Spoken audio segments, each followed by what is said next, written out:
Welcome back to Wives Gone Wild. We're grateful for your support. Where are you joining us from? We enjoy seeing who shares these wild moments. Now, today's cheating wife story begins. Sometimes, life changes in an instant.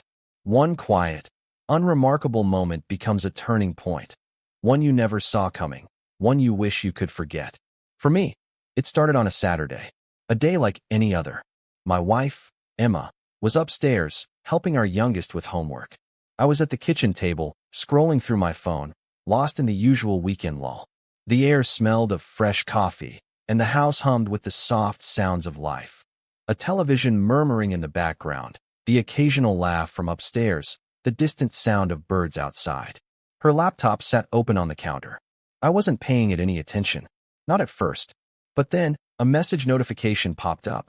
Just a small chime, a tiny flicker of light on the screen. A moment so simple, so ordinary. And yet, that moment shattered everything. I wasn't the kind of man who snooped.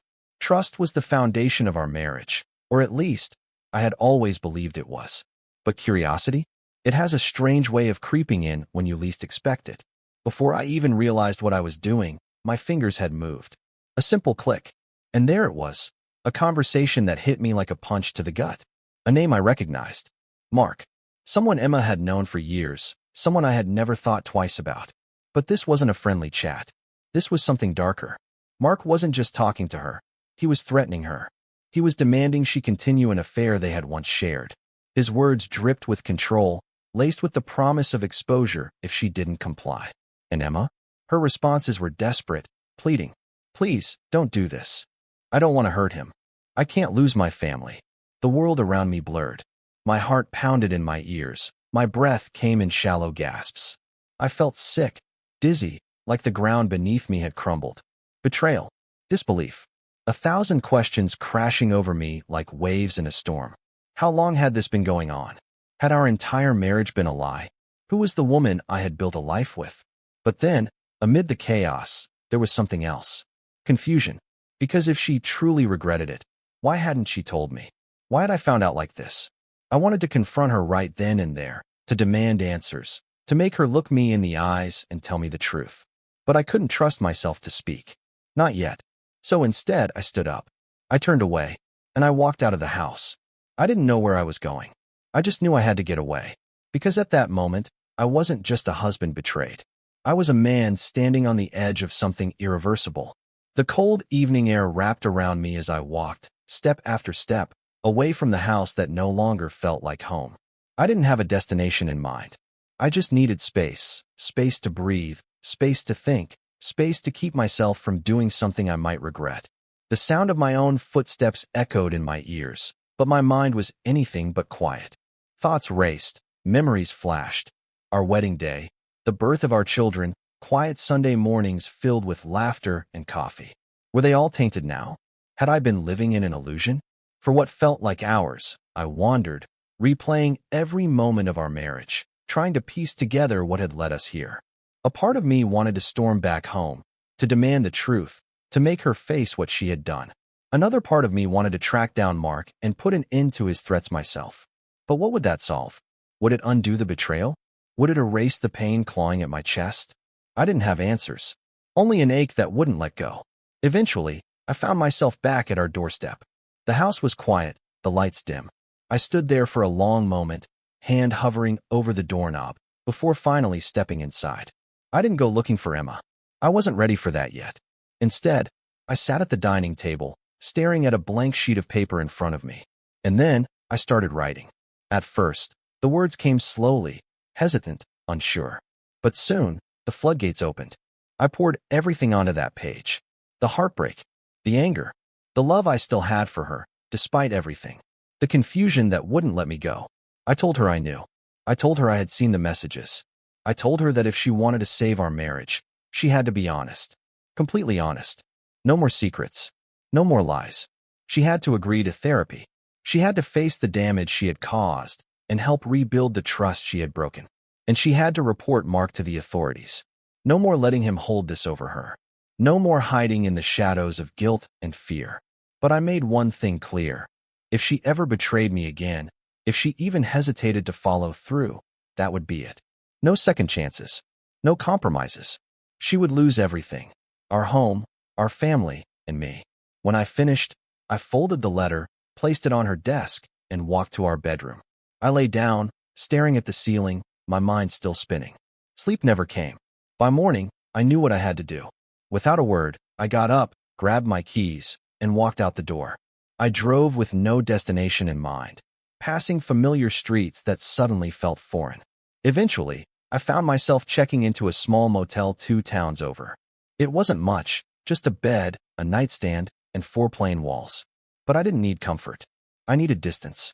Yet, no matter how far I went, the truth followed. The betrayal, the uncertainty, the fear that, no matter what happened next, nothing would ever be the same again. The motel room was small, dimly lit, and lifeless, just like the space inside my chest. The bed creaked under my weight as I sat on the edge, staring at the peeling wallpaper. I hadn't turned on the television. I hadn't unpacked my bag. I was just there, existing. The first night, I barely slept. Every time I closed my eyes, I saw those messages. Emma's words, pleading. Mark's threats, relentless. The betrayal looping in my mind like a song I couldn't turn off. I kept asking myself the same questions. Why? Why didn't she tell me? Did she ever love me? Or was I just convenient? My phone buzzed on the nightstand. The screen glowed with a name I couldn't bring myself to face. Emma. At first, her messages were short. Where are you? Are you okay? Then, as the hours stretched into a second night, her words became more desperate. Please, talk to me. I need you to come home. I read your letter, and I'm sorry. I should have told you the truth. I agree to everything. Therapy. Telling the police. Just please come home. Each notification was a fresh wound, reopening before the last one had time to scab over. I imagined her sitting in our bedroom, phone clutched in trembling hands, eyes red from crying. And yet, I couldn't reply. I couldn't let myself. Because another part of me wondered, was she truly sorry? Or was she just afraid of losing the life she had built with me? The next few days passed in a haze. I barely ate. I barely moved. I sat in silence, staring at the ceiling, hoping the stillness would bring clarity. But clarity never came. By the 5th day, I realized something. I wasn't going to find my answers in this motel room. Hiding wasn't going to change what had happened. I had to go home. Not to forgive, not to forget, but to face the truth. When I pulled into the driveway, the house looked the same. The porch light flickered, the curtains swayed slightly from the breeze. But something felt different, heavier. The moment I stepped inside, the air was thick with silence. Then, before I could take another step, small feet came running toward me. Daddy, where were you? My youngest daughter clung to my legs, her tiny arms wrapping around me like she was afraid I'd disappear again. I knelt down, smoothing her hair, my voice softer than I expected. I'm sorry, sweetheart. I just needed to clear my head. She nodded, accepting the answer without question.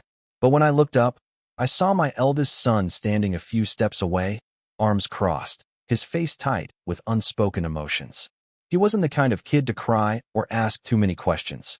But his eyes said everything. I had left, without a word, and they had noticed. I swallowed hard, forcing a small smile. We'll talk later, okay? Everything's going to be all right. I wasn't sure if that was a promise or just something I needed to believe. Once the kids went upstairs, I finally turned toward the kitchen. And there she was. Emma sat at the table, shoulders slumped, hair pulled back in a messy bun. When she looked up, her eyes were red and puffy, dark circles beneath them. She had been crying, maybe for days. I read the letter, she said, her voice barely above a whisper. I leaned against the doorway, crossing my arms to steady myself. Then you know I saw the messages. She nodded quickly, her lower lip trembling. Jacob, I was going to tell you, I swear. Her voice cracked, and she buried her face in her hands, sobs shaking her shoulders. I stood there, watching her crumble, feeling something I couldn't quite name. Anger? Yes. Pain? Absolutely. But also exhaustion.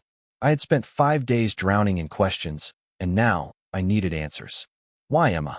My voice was steady, but my chest felt like it was caving in. Why did you do it?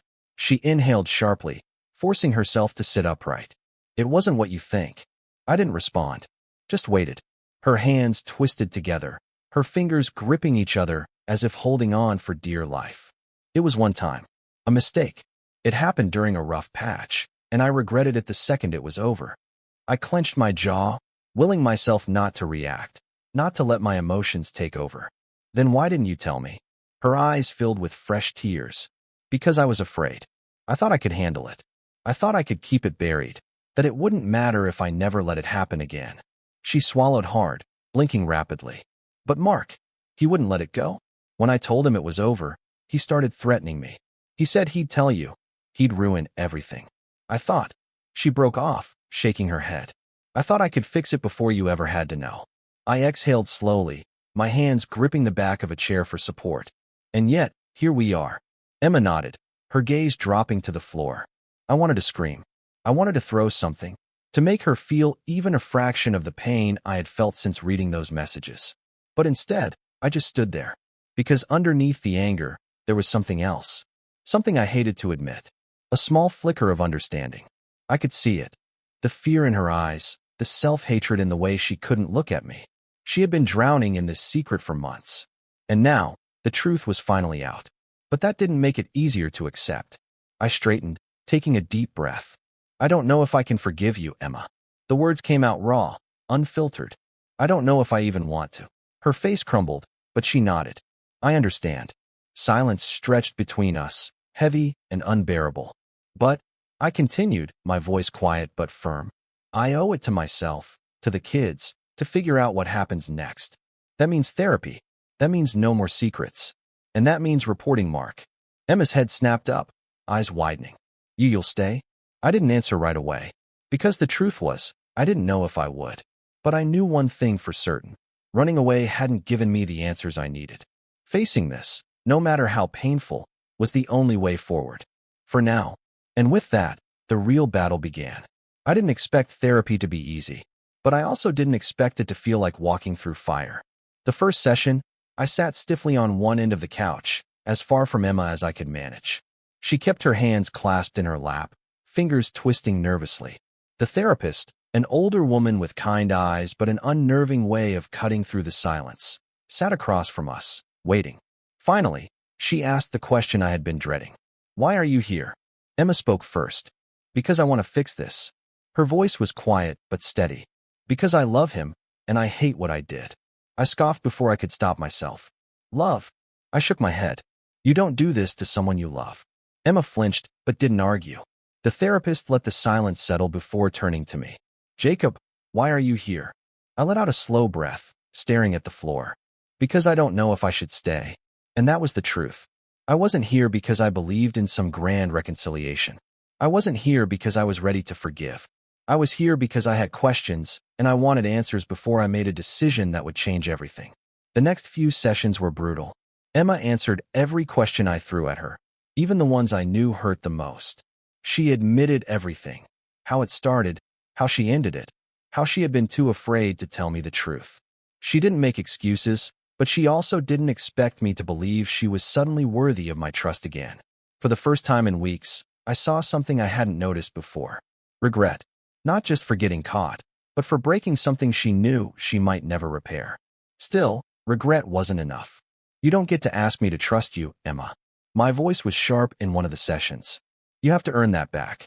And right now, I don't know if that's possible. She nodded, swallowing hard. I know. But she kept showing up. She listened when I lashed out in frustration. She took the hurt I threw at her without fighting back. And, little by little, I started believing she wasn't just saying the right words, she meant them. But there was one thing left to do. The day we went to the police station, Emma's hands trembled as she signed the statement. She detailed everything. Her mistake, how she had ended it, how Mark had used her past against her. I stood beside her the whole time, arms crossed, jaw tight. I wasn't there to comfort her. I was there to make sure this chapter of our nightmare ended for good. When the officer finished taking her report, Emma turned to me, searching my face for something. Gratitude? Hope? I didn't say a word. I just nodded once. We walked out of the station in silence.